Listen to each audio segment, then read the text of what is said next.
It's now in order to consider amendment number 27, printed in Part B of House Report 118-269. For what purpose does the gentleman from Missouri seek recognition? Thank you, Mr. Chairman. I have an amendment at the desk. Clerk will designate the amendment. Amendment number 27, printed in Part B of House Report number 118-269, offered by Mr. Burlison of Missouri. Pursuant to House Resolution 847, the gentleman from Missouri, Mr. Burlison, and a member opposed will each control 5 minutes. Chair now recognizes the gentleman from Missouri. Thank you, Mr. Chairman. I rise in support of this amendment, which would increase/decrease funding to express that the Office of Personnel Management should renew the security clearance of David Grusch.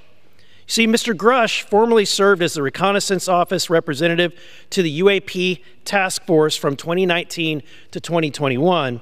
He recently testified before Congress claiming that partial fragments and even intact vehicles have been found for decades by the federal government, our allies, and defense contractors.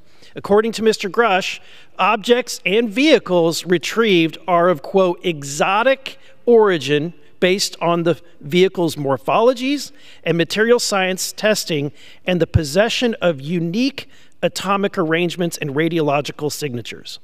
Mr. Grusch also told us that the U.S. is in possession of non-human spacecraft and dead pilots.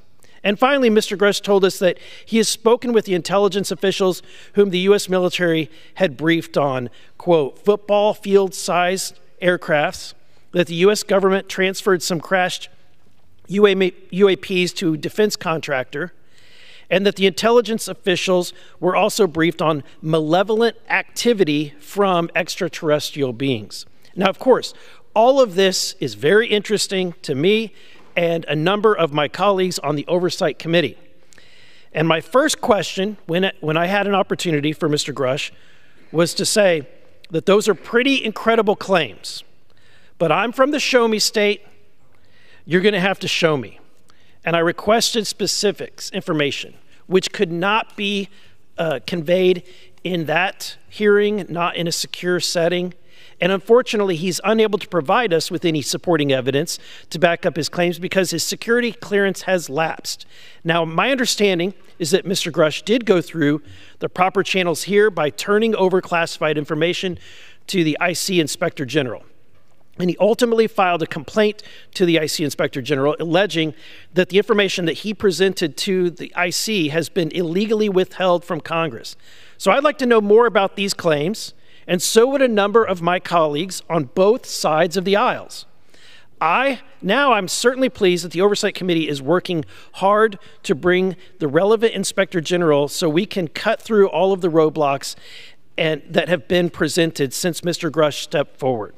But we need to cover all possible angles here, and if we can get Mr. Grusch in a skiff with an active security clearance, that would go a long way. This amendment simply expresses the support for the Office of Personnel Management to renew the security clearance of David Grusch so that he can show us his work. Now, I'm a freshman member. I've seen a lot of these increasing, decreasing amendments, and while on its face they appear to not do anything, but it's my understanding that the agencies generally pay attention to the legislative history and intent, which is why I'm offering this amendment.